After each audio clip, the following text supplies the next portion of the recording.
Do you believe in alternate universes? You are listening to Delayed Replay. The improvised movie review podcast. Wink. Everything is fine here. We're all fine. Just sit tight and listen to them talk about the movies they definitely saw.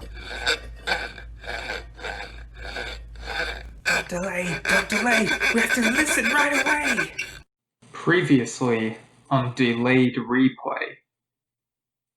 I'm not going to insert audio clips, I'm just going to tell you what happened. So story goes, I start a podcast, Delayed Replay, it's what you're listening to right now.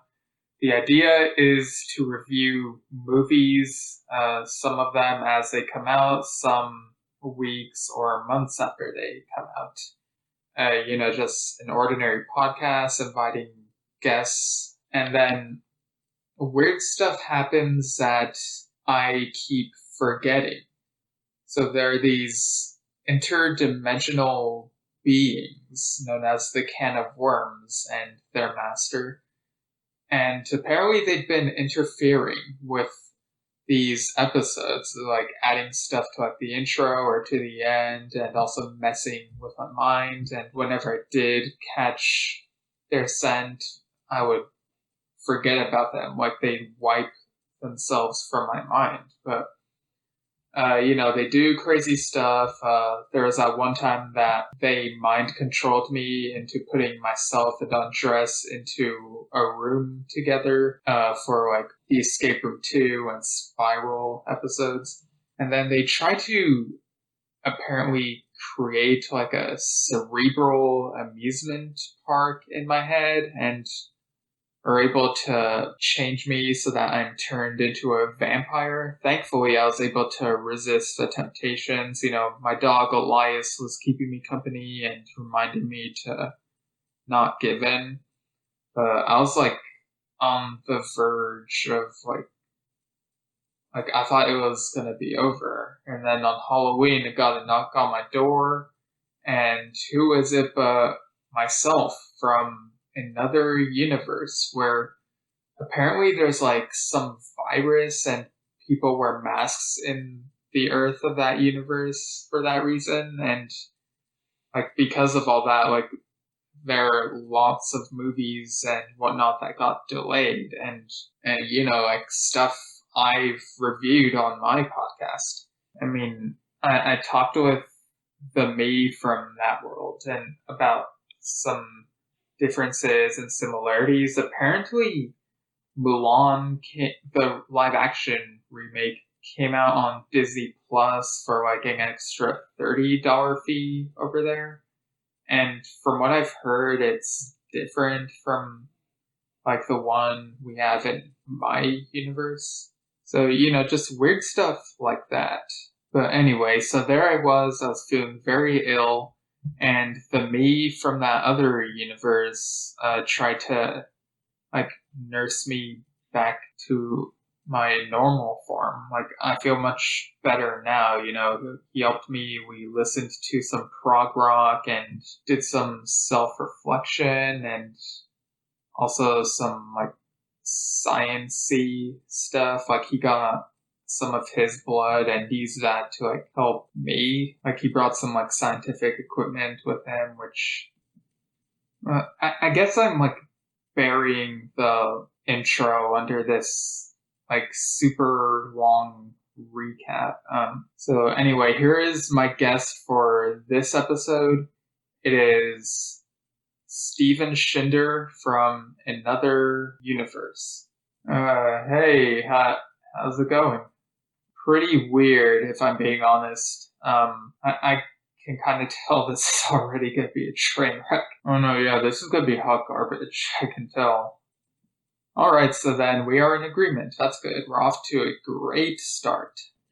And I guess you just have to keep wearing that mask to be safe, even though you're in a different universe, right? Well, I mean, better safe than sorry, and of course, you have that vampire thing, and To be quite frank, I'm not sure if we've completely eradicated it from your system. So, like, I don't know if, like, breathing in the air around you would have me accidentally get infected. Like, I don't know how that works. So, I'm just being extra cautious, you know? I'm just looking out for you, bud. I never thought I'd see the day when I would be calling myself Bud. Well, I mean, at least you're seeing, right? Like, you're able to see yourself, and not just me, like your actual reflection. Like, you're doing much better. Oh, yeah, definitely. It was a huge relief when I was finally able to see my reflection again. Like, that's a good sign that, like, I feel like the vampirism should be gone. But I still have this feeling like I don't know how to describe it. It's not like I don't have cravings anymore, but it's like this question of like, is there something still there? Yeah, I'm just gonna keep the mask on just in case. Alright, that's carnival. That's fair. I should also mention that like today is both of our birthdays, so happy birthday, Steven. Oh, thanks. Happy birthday to you too, Steven. This is so weird. I'm like cringing right now. I mean, if you can't cringe on a podcast, like where else can you cringe? Am I right? That sounded funnier in my head, but like I don't know if that quite landed. It did not, but I guess we should mention what movie we're talking about. We're kind of beating around the bush. Right. So we're talking about. Oh, sorry, I interrupted you, didn't I? No, go ahead. Yeah, I mean, I've heard you do this thing. I mean, you know, I've been on podcasts before in my world, so I'm no stranger to the concept. Yeah, so for those of you wondering about the podcast that the other me may have guested on in that other universe, where, you know, delays and whatnot happened, apparently he had the same guest spots on stuff like IPC and Trust Your Doctor, but it's just there are like slight differences here and there, or at least some of the same topics on those episodes. I think I don't know. It's all tough to keep track of for me. Yeah, I mean, different universes, it's weird, and I honestly won't be surprised if there's a universe out there where the delays did happen, but also this podcast exists, but as a fictional podcast for like another version of us to do to like fill the void, I guess. That actually sounds really sad. I know. Like as I was saying it, I was like, oh man, I kind of wish I hadn't like completed that thought. You know, I gotta say, you know, I know I'm like sidetracking us, but we go on tangents on this podcast already, so the listeners are used to this. But it's very difficult for me to wrap my head around the fact that you, like, without a podcast and, you know, so these other things to entertain you, like, you actually manage to apply yourself and do all these sciencey things to make it into this universe and be able to help heal me. Like I don't know. It's weird because I don't really see myself as like a sciencey person, and it's like, you know, well, to be fair, it wasn't just me. You know, I had help. Like I just had you know, I was listening to your podcast, which would somehow make it into our universe, and I like talked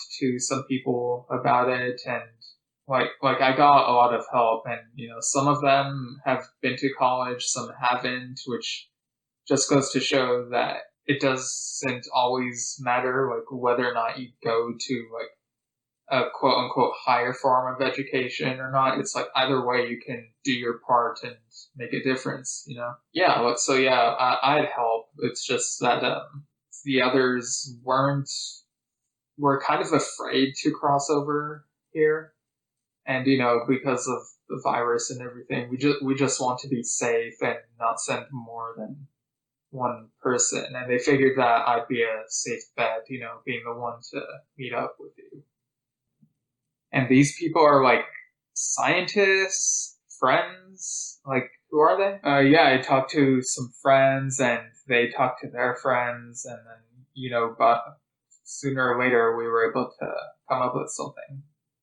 But yeah, I feel like it'd be too much to explain on this episode, and I'm like worried of like not telling it the best way. So yeah, fair. But yeah, the movie.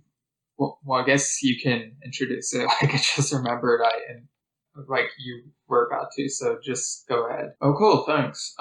So the movie that we're talking about, which actually came out, like right for our birthday, is, well, at least in this universe where things didn't get delayed, it is Marvel's Eternals. So yeah, it's in this universe the latest Marvel Cinematic Universe movie. And again, thanks again, Steven, for letting me use your Disney Plus account to watch the Black Widow movie of this universe, which I highly doubt is how Black Widow will play out in my universe, but it was still fun to see, especially after hearing how you and Nathan recalled what happened in the movie. It was just like too weird to be true, and then to like actually see it, it was a wild experience. Oh yeah, for sure, no problem. Like, it was really priceless seeing your reactions. Like, even though you had that mask covering your mouth, I could tell like when your like jaw would drop and you'd be like, what? Yeah. In our universe, Soul is coming to Disney Plus on Christmas Day, apparently. So I'm excited about that. I'm actually hoping it's like as good as like how it sounds from the way you and Jake described it. But yeah, in my world, Eternals got delayed, I think maybe even twice. So now it's like supposed to come out November 5th, 2021. Oh wow, a whole year. So like, okay, so in your universe, has there been no MCU movie since Spider-Man Far From Home? Yep, that is correct. Black Widow and everything after it has had to be pushed back, and like, as far as the MCU shows go, I think Falcon and the Winter Soldier was supposed to come out by now, and of course I was able to catch up on that once again thanks to you and Disney Plus. But yeah, so far no MCU Disney Plus stuff out yet, although I think WandaVision is supposed to come out like it's supposed to premiere before the end of the year, and then Falcon and Winter Soldier got switched to like come out after that show rather than the other way around. Right. And I mean, Fargo season 4 actually had to be pushed back. Oh wow, they had to forego Fargo? Yeah, they did. That's funny. Because it's season 4, I kind of feel like maybe they should have called it Forgo. Is this really what I sound like? I mean, I know I listen to myself when I edit the episodes, but it's like actually seeing another version of myself say these things is something else. Like, even with the mask on, I know you're like grinning under there with like the puns and whatnot. Right, because that's your whole thing, and you know that you grin and do that. Yeah, guilty. And I know we already talked about this off the air, but for the audiences so that they know, I have not read any Eternals. Have you ever read Eternals? No, I haven't. This is like the first blind spot for me in the MCU since Guardians of the Galaxy. Like pretty much all the other heroes or titles like I knew about because of like some of the cartoons and Marvel Ultimate Alliance, that video game from back in the day. Oh, that was so good. Such a great game. Yeah, that was my gateway into the larger Marvel universe or multiverse or whatever you want to call it. Because before then, the only Marvel thing I was into was the live action Spider-Man movies that Sam Raimi did. But then that game showed me, it's like, whoa, all these heroes exist in the same world. And then my brother told me the difference between like Marvel and DC, and it's like I had to like learn more about these two different franchises. Oh yeah, that's pretty much the same thing that happened with me. Like, it's interesting to think about how lots of the same things happened to us in the past, and it's just like this year or like a huge chunk of it is like where the divergence happened. And speaking of which, there are divergence, or no, they're not called divergence. They're called deviants. They're called deviants in this movie in Eternals. Right, and yeah. So like this was another thing I was not familiar with, but I knew that like Kevin Feige and company do their homework, so it's probably like at least somewhat faithful to the source material. Of course, they have to change things here and there because it's a movie. But like these people know their stuff. Can you like imagine if they just knew next to nothing about Eternals and just like skimmed some facts and just like worked off of that rather than just like do a deep dive on them and make a film off of that? Yeah, I mean, that's happened with a bunch of movies in the past, and I feel like Marvel Studios has a pretty good handle on how to do these things, especially when it comes to properties that aren't quite as mainstream. And it's just, I love that we live in this age where these more obscure things are becoming more readily available for the audience to digest. And it's like, phase 4 of this whole MCU thing is going a bit deeper. Like this coming year in my universe, we're getting Shang-Chi and the Legend of the Ten Rings. And it's like, I know pretty much nothing about Shang-Chi, but I'm super excited at how they are like delving into all these things that are newer to me. Yeah,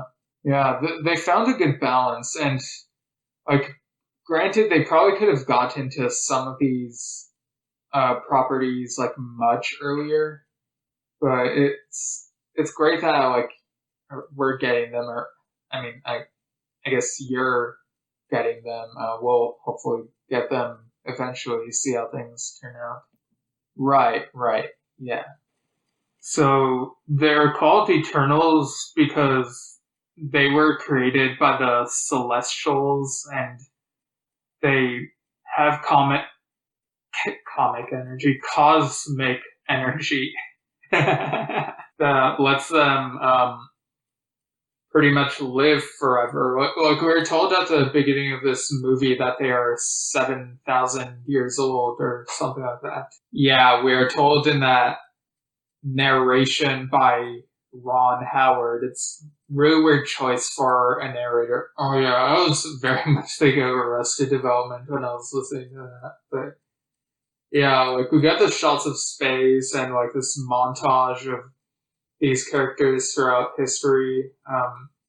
Should we go through the names of the characters? Yeah, and I apologize in advance if I mispronounce any of them, because I feel like if there's something this movie didn't do enough of, it's saying their names aloud enough times so that we'd be used to like the pronunciation. Like I'm still trying to get used to them, but I'll try not to butcher this. So we have Thena, who is played by Angelina Jolie, and in this montage we see her in ancient Greece and how she can like emit cosmic energy, but she can't like do it in front of like the normal people. Right. The normies. Yeah, normies. Um, and we also have Icarus, who's played by Richard Madden. We see him in Siberia, and he can regenerate, levitate, fly. So some of these Eternals have some powers in common, but there are like differences here and there. Oh yeah, I mean Icarus has to fly, but he can also read thoughts. Like I think on a surface level, if I remember correctly, because like there's that moment later on where he's trying to read someone's thoughts, and it's just like the very superficial on the surface type of thought, like like I'm hungry, but doesn't specify like what they're hungry for. Yeah, I guess they had to make Icarus not too OP, but overpowered. But he can create illusions to disguise himself. Oh yeah, definitely, and he can teleport himself psionically, but prefers not to because it like hurts a lot. It kind of reminds me of The Last Jedi and how, it's like the act of force projecting would pretty much kill someone because of all the effort it takes. Right, right. Like the power is like too good, so you gotta set some limitations. Like I guess it's not as easy for Icarus as it is for someone like Nightcrawler, Yeah, and of course we also have Kingo, who is oh gosh, how do you pronounce the name of the guy who plays it? I think it's Kumail Nanjiani. I think. I could be wrong. I actually looked up a video of him trying to pronounce his name, and I thought to myself, "Oh, this is going to be the answer." But it turns out that the video is him struggling to say his own name, and he's like, "Even I have trouble pronouncing it." I thought that was hilarious. Oh, that is pretty funny. But yeah, he's like a. Well, I mean, this is like after the montage of like the past and whatnot, but he becomes like a Bollywood star in modern times. So like he knows how to do like samurai, master swordsman type stuff, but like his cover is that he does Bollywood movies. Yeah, and they're movies that very obviously look like they were inspired by the events of the other MCU movies, which kind of reminded me of that scene from Thor Ragnarok with what was it, Matt Damon playing Loki? That scene. Oh yeah, yeah, that was funny.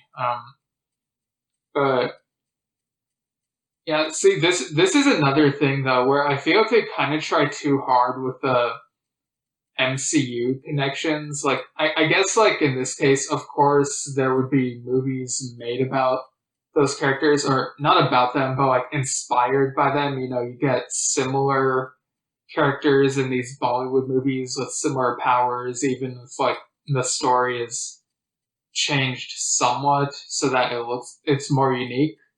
But in that montage throughout history, we see how like these Eternals are like on the sidelines.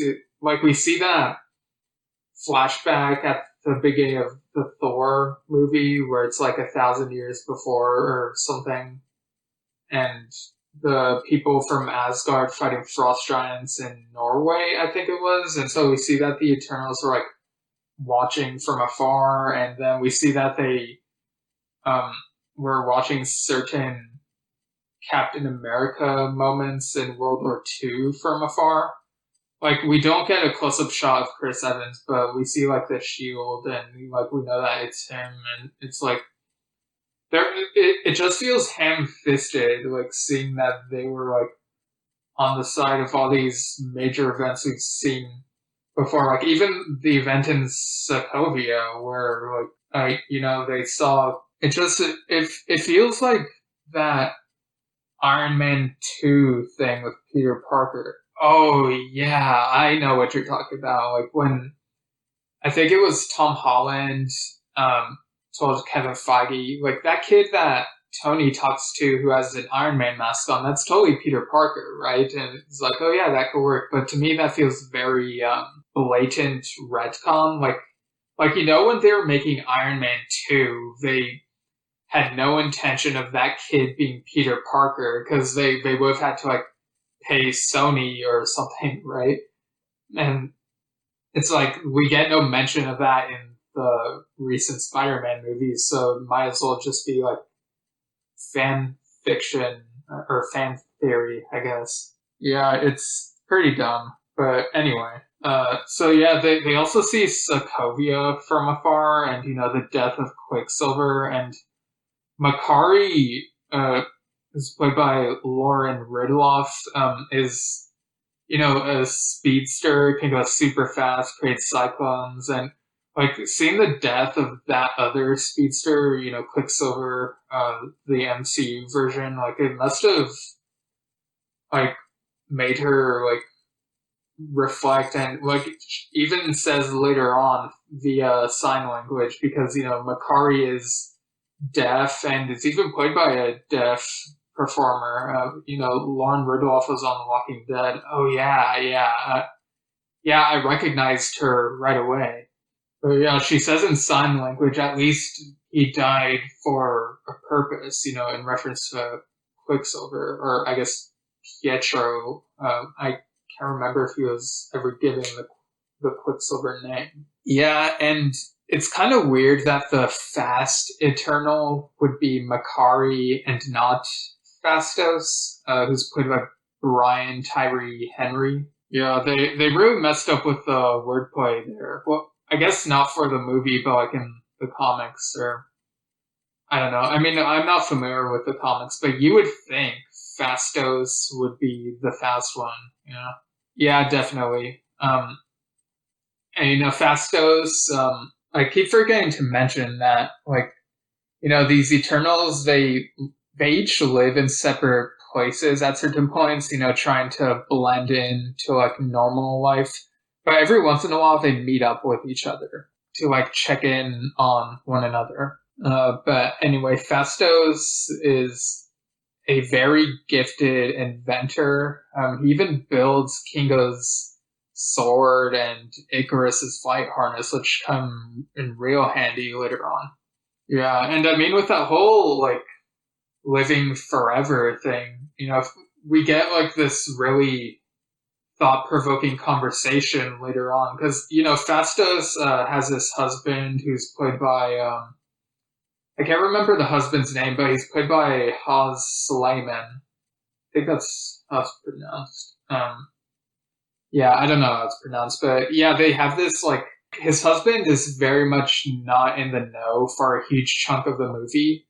But once the Eternals are revealed and it's like secrets come out, like they have this discussion, and we see flashbacks of Fastos' prior relationships and like how sad he is to like outlive everyone. And like this is the first relationship where he ends up being honest, and his husband like still wants to like make it work, and it's complicated because he's immortal but the husband isn't. Yeah, like it's really tough on them, like especially for the husband to wrap his head around it at first, but eventually they decide to just like go with it, I guess. Like there is some believable drama. The acting is great. Well, pretty much all around, like all these actors are really good. Yeah, I feel like the MCU or Marvel Studios really knows how to hire actors who are believable in their performances, and it just helps flesh out this world, Oh yeah, definitely. We also have Salma Hayek as Ajak. Apparently in the comics, Ajak is a male, and I think Makari and Sprite are also male in the comics, based on like what I read. But I'm not super familiar with the comics, so I don't like have much of an opinion on like whatever differences to the source material there may be. Yeah, I get what you mean. And I gotta say, it like after seeing the Hitman's Wife's Bodyguard, Salma Hayek was in that one too. It was very refreshing to see her in a much bigger role in this movie, and how she is able to communicate with the Celestials when they're nearby, and so she kind of becomes like the go-between them and the other Eternals, and it's like she has like a very substantial amount of screen time. It's like I can't imagine this movie without her. Like you can't just like if you cut her out, it would be noticeable. Oh yeah, like they definitely know how to balance all these characters much better than like some of the X-Men movies did. Like there's that common criticism of like, oh, it's just Wolverine and friends, or it's Jennifer Lawrence as Mystique and friends. And while as enjoyable as some of them could be, those are valid criticisms, and it still amazes me that Marvel Studios was able to find that balance, which makes me more excited for whenever they eventually do get to finally do their take on the X-Men. Yeah, it'll be interesting seeing how they handle all that. And of course we have Sprite, who's played by Leah McHugh. And Sprite is forever young. You mean forever young? I wanna be forever young. yeah, that whole song. And yeah, Sprite can also Sprite is also a soda. I was gonna say, Sprite can channel cosmic radiation into blasts of heat or force, and can also levitate and make others levitate and create illusions. So yeah, some of the same powers that some of the other Eternals have. And then we get Gilgamesh, who's super strong. I think physically the strongest out of these Eternals. Yeah, and it also plays into the whole thing about how some of these Eternals were inspiration for some of the stories that people across these thousands of years passed down. So it's like their powers are sometimes seen here and there, but they don't want to outright confirm what they are, and so they, like normal civilization in general, doesn't get confirmation for a while, and so it's like, did this happen or didn't it happen? And it morphs into like these tales and whatnot. And it was interesting how they handled it. Yeah, and Gilgamesh was played by Don Lee, and then we get Circe, who's played by Gemma Chan, and Circe can manipulate objects through telekinesis, also create a force field, and Circe is a very talented dancer, and it really shows when as she fights the deviants later on. Like she uses like these dance moves, but in a way where it works for combat, and I thought that was really cool. And she knows martial arts and different languages and wrestling techniques, and has a really good fashion sense because like she's into fashion design. Oh yeah, look, the cosplayers are gonna well, the cosplayers in your world, I guess, are gonna have a lot of fun with the the fashion of Circe that she displays with all the different things that she wears throughout the movie. Yeah, and we also get Druig, who's played by Barry Keoghan, I don't know, who can manipulate matter and energy, including like the atoms in his body, and he can teleport and manipulate gravitons to make himself fly, and also control the minds of others and project energy from his body through his hands and eyes. Yeah, so kind of like Cyclops, but cooler, at least power-wise. Yeah. So, and of course, much later in the movie, we get Dane Whitman, played by Kit Harington, who has a mystical sword, which is heavily implied to be Excalibur.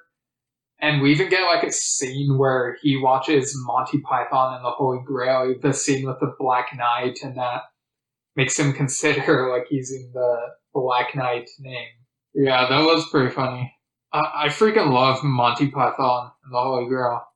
Except the ending. Oh yeah, the ending was...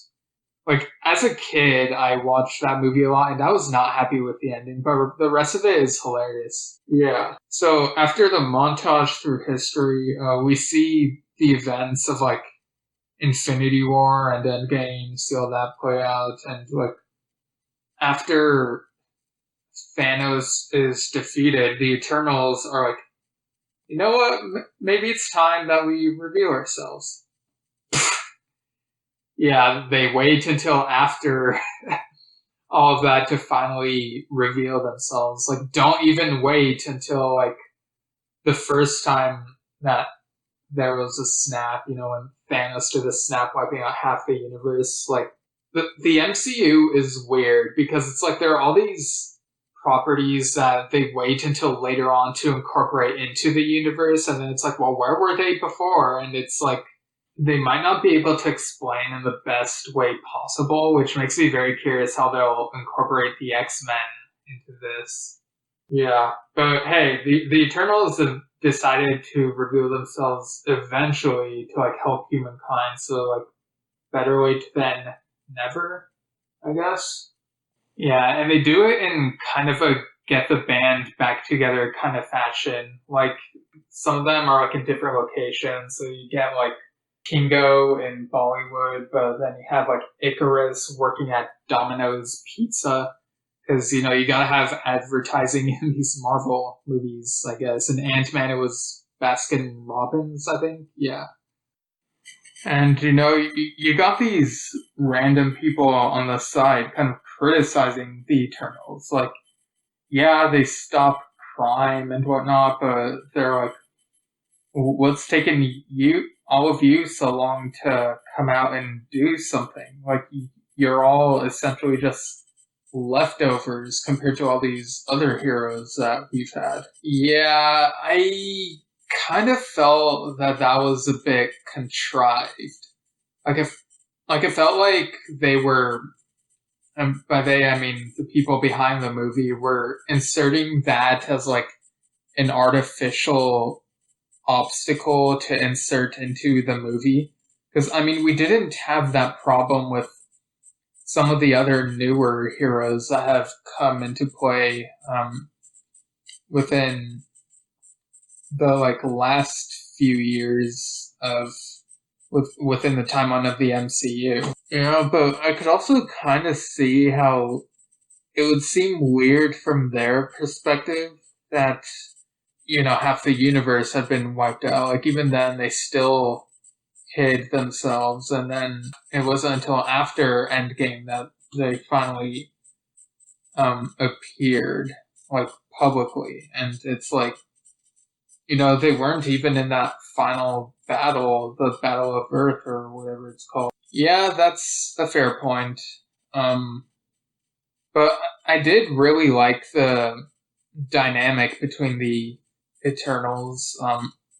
It was actually kind of refreshing how they weren't just quipping around like you'd expect from the Guardians of the Galaxy. But it was also good that they weren't as boring as, like, maybe some other characters in Marvel, like the Inhumans. Oh man, what they did with the Inhumans, like, yeah, that was something. But anyway, they stop crime, like, they stop this guy who tries robbing a convenience store with a shotgun, and they like try not to go too hard on him with their like super OP powers. Oh yeah, because if they use their beams on the guy, he'd be dead. Yeah, so they just like levitated the gun out of his hands and like twisted it in a way where like it would basically be unusable. Yeah, I mean, it's not necessarily the most memorable scene, but I guess it kind of moves the plot around. Yeah, and you get like all these news reports about the Eternals, and people are like speculating about what they're all about. Um, and then the Eternals are kind of caught off guard one night when they hear a sound, but it's just like firecrackers, and it's just like these new fans of the Eternals doing their own haphazard celebration of them. Yeah, it was kind of like an online event where people were invited to like share their love of the Eternals, kind of like cosplay as them. Like light some firecrackers in celebration of them. I thought that was really weird though. Like it was kind of unnecessary. Yeah, I can agree with that. And for a while, it feels like there's not enough conflict in the movie. But then we get this. This is like a beginning of Act 2. So, like, Act 1, like, we're kind of introduced to the Eternals and who they are and how they interact with each other. But it's not until Act 2 that we get introduced to the Deviants. Right, they're kind of like the Eternals, but like at least in this movie, they look reptilian, and they make a big deal about how they're like not as good looking as the Eternals, like on the outside, and how it's like unfair that they were given such beauty and like the powers that with which they were bestowed by the Celestials. Yeah, so it makes sense that they would be jealous or I guess envious, I don't know which it is, of the Eternals. And it's like they are, like the Deviants live a long time and they can't really blend in with people. Like they've been in hiding in caves and sewers and stuff like that. Some even going, as some even able to like blend in as gargoyles at certain points. Like we get like a scene where someone is like posing next to gargoyles and someone walks by thinking that it's just a gargoyle and like calls it ugly, and it's like, oof, that's gotta hurt. Yeah, I did feel kind of bad for the deviants at some points, but at the same time I wasn't sure how much I bought just how like jealous they were. Well, I mean, you gotta remember, they've been hiding for a really long time, and it's not until the Eternals revealed themselves that they decided, you know what, we're gonna reveal ourselves, and that's why you get like that fight at the aquarium between the two different factions. Oh yeah, I gotta tell you, that fight at the aquarium had me nervous. Because, like, I was worried that they were going to break the glass and, like, the fish and whatnot would, like, fall. Same here. Like, I was glad when they, like, took the fight outside of the aquarium and, like, out into the street. And it ended up in a fountain, which I don't know if that's supposed to symbolize anything, but yeah, no, I think the fountain was just there. It probably doesn't mean anything. Yeah, and it was kind of weird when we saw one of the deviants, like, rob a fruit stand. Like, they took a lemon and just, like, ate it whole, like, with the peel still on it. Yeah. Speaking of which, if you want to read something cool, get Lemons Bloom Like Rain, the fantasy horror comedy novel on Amazon. More info at stevenshinder.com.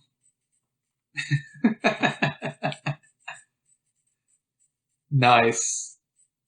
Nice. That was very slick. Like, actually? No, it wasn't. Well, at least it wasn't a slip like when the deviant slipped on that banana peel that someone left in the street. Yeah, that banana peel was very random. Like, it felt like a downgrade in the comedy, if I'm being honest. Like, this is kind of a weird movie where it's kind of trying to take itself a bit more seriously than some of the other more comedic Marvel movies. But there are instances here and there where they insert something that seems like it's supposed to be comedic and it just falls kind of flat. Yeah, I'm in agreement there. The tone is kind of the tone is kind of inconsistent at times. Right, but I do really appreciate that we got that scene where Thena later on like confronts one of the deviants and is like, "We didn't ask to look this good and to be as powerful as we are. If we could level the playing field, we would." Right, and then the deviant is like, "The only way to level the playing field is by eliminating the Eternals completely."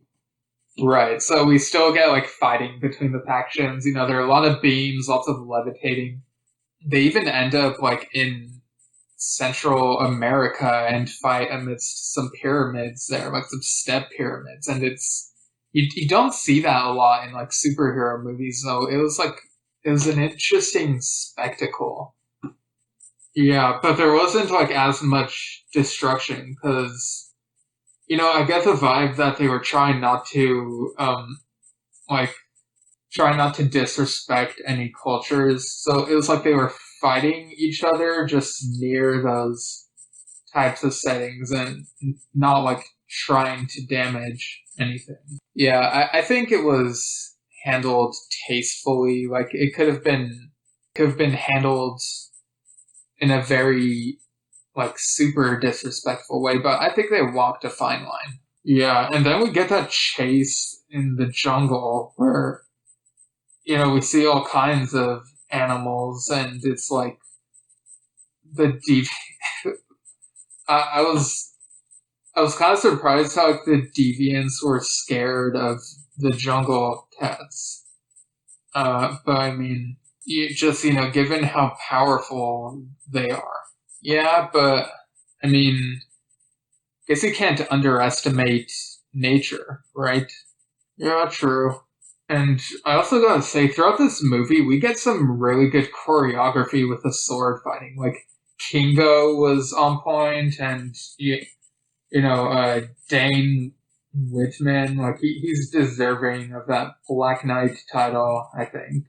Yeah, and so, like, there's some blood that is spilled, but even after all of that, like, it's okay. So I feel like this movie is very repetitive in how it's like fight after fight after fight, but eventually, Ajak is trying to communicate with the Celestials because like they come over and like speak with her, and she's like, "Is there no way to make us all equals?" And like she is told like how they can do it, and it's like eventually they come to this resolution where like the Eternals decide to like drain some of their own energy so that they are a bit less powerful and like somewhat less good looking, and they're able to transfer that to the deviants so that the deviants get better looking by human standards, and so it kind of levels out so that like the Eternals and the deviants look average, give or take. Yeah, like some look average, some look like it's kind of weird like commenting on people's looks. So, but like you do see some traces of like how the deviants used to look like, and you even get a little bit of that look in the Eternals now. So it's like now, I guess going forward, like in a sequel, they have to make sure the Eternals look like this from now on. Yeah, it was kind of a weird way to resolve the movie, but it was also kind of beautiful in a way. Like, it reminded me of The Dark Crystal. Oh, with like the Skeksis and Yeah. I can kind of see that, but I feel like the Dark Crystal handled it more beautifully. Like, I don't know, like that, the ending of that movie gives me chills, but I feel like Eternals didn't quite have the same impact for me. Yeah, I mean, I'm of the same opinion. But it's like not a bad movie. Like I did appreciate how there was like a lot of representation in this movie. Oh yeah, like by and large, they did a pretty good job on that department. Like the actors were great, and I mean they were convincing in the lines that they delivered, and it did feel like the Eternals all knew each other. But I just wish that they had a more interesting dynamic with each other, I guess. Because it's like, with other teams, you know who's a buddy with whom, but everyone's just like, just whatever, like kind of the same, kind of boring. You get me? Yeah, the dynamics could use a bit more fleshing out. It's like if you don't watch the movie, if you just hear about it, it'd be easy to like not know which character is which, and it's like, but I do feel like there are some moments where they do exhibit some personality because Kingo is a huge Die Hard fan, and so he like during one of the fights he even says "Yippee ki he actually says the F bomb. Like, I think this is the first MCU movie that drops an F bomb. Oh, yeah, I remember hearing people gasp in the theater that they did that because we've heard it in other movies like the X-Men movies, but those, of course, weren't by Marvel Studios. So it was a surprise to everyone that they allowed that in this. Yeah, and it does give me a bit more hope that they'll get more experimental with the MCU films and not be so confined with, the overall tone and format that they usually do. Because, people have talked about having Marvel fatigue, and what they mean is that, like, everything starts to feel like the same movie, like, same tone, and they can't really branch out and take more risks. So that's something I'm hoping with future movies like Doctor Strange and the Multiverse of Madness. Like I want that to be absolutely bonkers and just out there. Like the first Doctor Strange movie had like some out there stuff, but it felt like the effects were burdensome after the first viewing and kind of not as fun to watch. Whereas I hope that the sequel to that really leans into a bit more of the horror elements, even if they've said it's not going to be like full on horror. Well, I guess you would find out sooner than I would. Yeah, true. I actually do think that Sprite had the most personality in the movie, which I guess is to be expected, seeing that it's a youthful character, like more kid-like, I guess. Yeah, like when they were stopping that random criminal from robbing a vending machine, like trying to get soda, like Sprite showed up and was like, "Are you looking for Sprite?" And just like kicked his butt. And then like it levitated the dude and created an illusion of like a giant squid to like scare him. And then when it was all done, Sprite was like, "I sure as hell ain't Mountain Dew." And I thought that was super hilarious. Yeah, but again, another instance where it feels like cross marketing. Like we even got that scene later where they're all at a restaurant and Sprite is quite clearly drinking a can of Sprite, and it's like sometimes product placement can get in the way. I think for the most part it's fine in this movie, but every now and then there's like one of those moments that was like, oh, okay, I get it. Just move on. Yeah, but I mean, it works. Like in the theater, it made me want to buy a Sprite, but I couldn't because like I didn't want to miss anything. But I bought one like right after we left. Yeah, I can attest to that. I witnessed that. it was really weird seeing a movie with you in the theater, to be honest. Like, people probably thought we were, like, twin brothers or something. Yeah, it's really weird. But anyway, we do get the credits, and I really liked how the credits for this movie showed the concept art. Like, I've seen How to Train Your Dragon 2 do this. I can't remember if I've seen other movies do this as well, but I thought that was a really great creative choice for them to do that. And, like, seeing the illustrations that the concept artists do was just amazing. Yeah, and yeah, they also do that in Mandalorian in the end credits. Oh yeah, I know I was forgetting something. Yeah, and like the music was like top notch. I mean, Ramin Djawadi did a stellar job. Yeah, he actually did the music for the first Iron Man movie. So to have him come back 12 years later is just wild. But I think he really knocked it out of the park here. We had like those memorable themes. Like I think Marvel has had a problem where the music isn't that memorable unless it's like Guardians of the Galaxy where they just get like popular songs that are on the radio, but like the score itself has been kind of lacking in some of the movies. Like we do remember the Avengers theme, but some of the other themes kind of get lost in the shuffle. Yeah, I think I agree. I think Eternals finally broke that curse. You know, like we've only seen this movie once, but I'm sure I'm gonna remember like those themes, like the.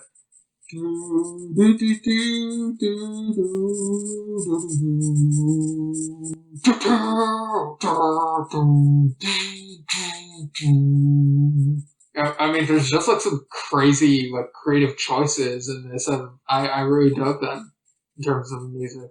Yeah, and yeah, that particular theme happens during the tragedy that makes the Eternals come out of hiding in the first place, which we kind of glossed over.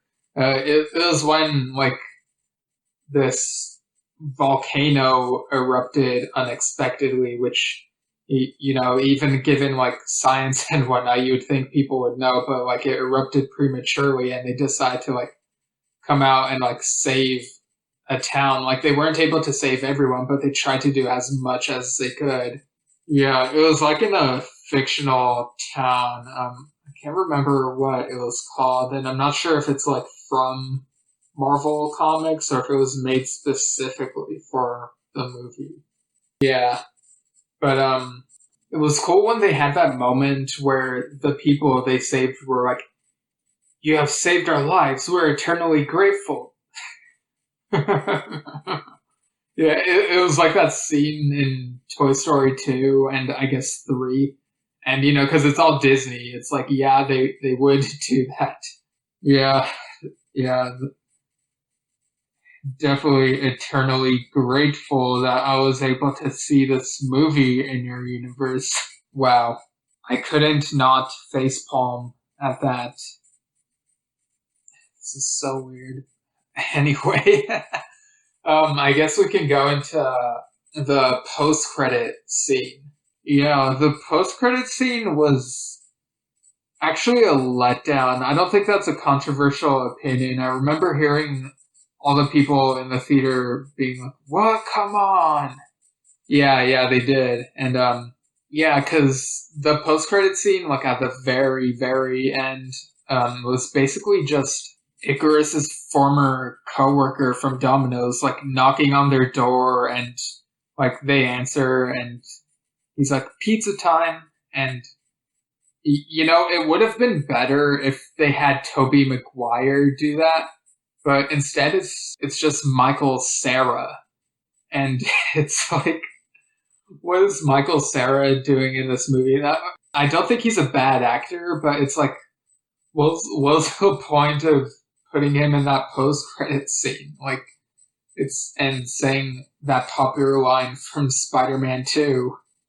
Yeah, it was more of a WTF moment. Like, I don't know, maybe they figure that there's no way they can one-up that some of the post-credit scenes of the past, so they're just kind of doing whatever now. Yeah, maybe the post-credit scenes from now on will just be random celebrity cameos. I mean, if done right, that can be fun, but I don't know. Maybe it's because like this is like our first instance of it, at least as far as I can remember. But it felt very underwhelming to me. I was personally expecting a tease of like the next Eternals movie. Right, right. Because even though the next MCU movie is Shang-Chi, it's like I'm not sure that they could have connected Eternals to that with a post-credit scene. But then again, I'm not very familiar with Shang-Chi, so I could be wrong. But anyway, I guess we could go into final thoughts and score out of 10 for Eternals. So, what are your thoughts, Steven? So, going into this particular movie, I was not sure what to expect. I guess with some Marvel movies, you kind of have an idea, the whole jokey thing, but this felt kind of different, and so it was a bit of a surprise. I did think the characters and their powers were like really cool, and when Icarus overcomes that fear of teleportation, like and does so in order to get the upper hand in like the final fight, it felt like you could see the agony when he made it to the other side. It kind of reminded me of Twin Peaks: The Missing Pieces. The scene where David Bowie's character Philip Jeffries teleports, and it seems like it was painful for him to teleport. Oh yeah, like that scene. It's such a weird It's like a perfect intersection between horror and humor because it's like his reaction, like his screaming, sounds horrifying, but like the things that like the people who see him appear say are just like oh, ridiculously hilarious. It's weird. It's like the perfect balance between horror and humor. Yeah, it definitely had those vibes going for it. But I don't know. Like I feel like I definitely enjoyed Black Widow a little bit more than this one. Um, so I'll just give it an infinity out of 10. But you turn that infinity so that it's no longer sideways, so it's an 8 out of 10. What, so like 8 out of 10 infinity gauntlets? Yeah, sure, whatever. Alright, yeah, unsurprisingly, I'm in agreement with you. Like, it's an 8 out of 10 for me as well. Like, there were some great moments, but like when I think back to the movie, it's like I kind of feel like they could have added a bit more to the characters so that like when I think back to them, I don't like I'm able to like distinguish like oh this character it has this personality and so forth. But by that same token, I do think they did a good job giving them each their own thing, even if sometimes like it didn't always stick for me. And this movie had a diverse cast and like great performances. It's just that like the main conflict against the deviants, I guess, was kind of weak. Like more could have been done with it, but I did like that we did get some of that cosmic stuff. Like we got some really trippy visuals of like the stars and like rainbows in space and like supernovas and stuff like that when Ajax is like communicating and trying to like traverse the universe with her mind trying to look for the celestials. I thought that was really cool. But yeah, like for me 8 out of 10. Like a sequel could definitely do better, but I think this was a nice little foundation, and it does kind of make me want to learn more about the Eternals, but it doesn't quite make me want to like invest in like reading any of their series like right away. Like if I ever had like a subscription to like Marvel Unlimited or something like that, then maybe. But there are like other things I'd jump to right away in terms of reading. Yeah, I get you. All right, so thanks for joining me on this episode, Steven.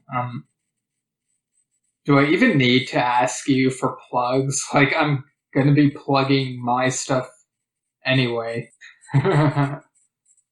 Well, I mean, I guess this podcast goes in both of our universes.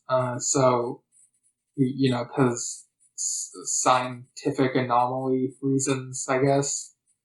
But, I mean, over on my side, I'm also doing Star Trek Culture, which, Star Trek podcast with Liana Ahmed. It's also available in video form over on the Culture Slate YouTube channel. Video goes up every Friday. And you can also find the audio version on Apple and channel1138.com/Star Trek Culture. And I mean, we already plugged Lemons with Like Rain earlier in the episode. Yeah, we did.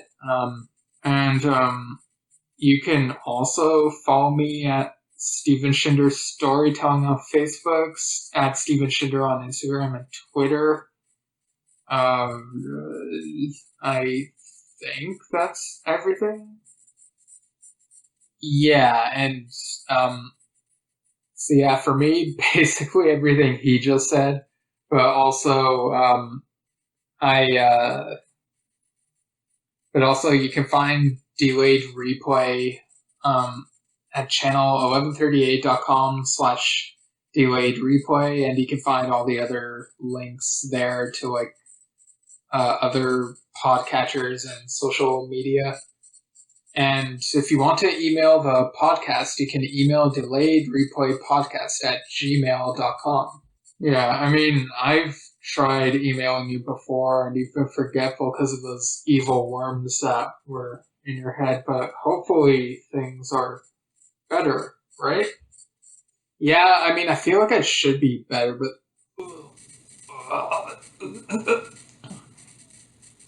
Steven, what's wrong? I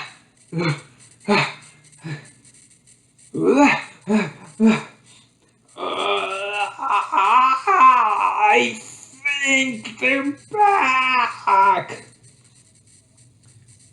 No, Steven, you have to hold on to yourself. Hold on to your personality. Don't let them take over. Steven will be ours. No, get out. Ah! Steven, you have to keep yourself together. Now we will break him. We are eternal. This is your new master, Steven. No!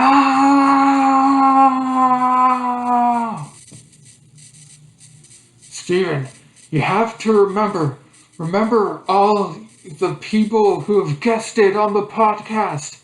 All those good memories will help you. Think about them. I'm trying to, but they're blocking my memories. Don't worry. I've listened to every episode. I'll try to do impressions of them. Gosh darn it, Steven. Re-Racer! What is this? And I will always defend the B-movie. Oh, I'm gonna get roasted. Martians. I'm kidding. Oh, Speed! How could you forget Speed? Why, Steven? Why? John Wick, what? Dude, you wrote a book? What the heck? What's it called again? That's terrible. I hate everything you just described. Because anytime they say my number 2, I'm like... It was beautifully cinematographed.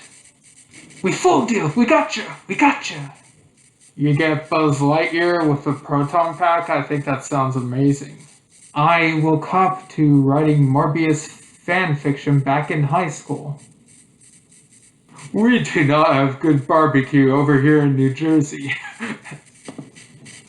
He's like, purple's not my color, I died! There's a lot of really bad ones. Objectively, I know it's worse, but I like it better.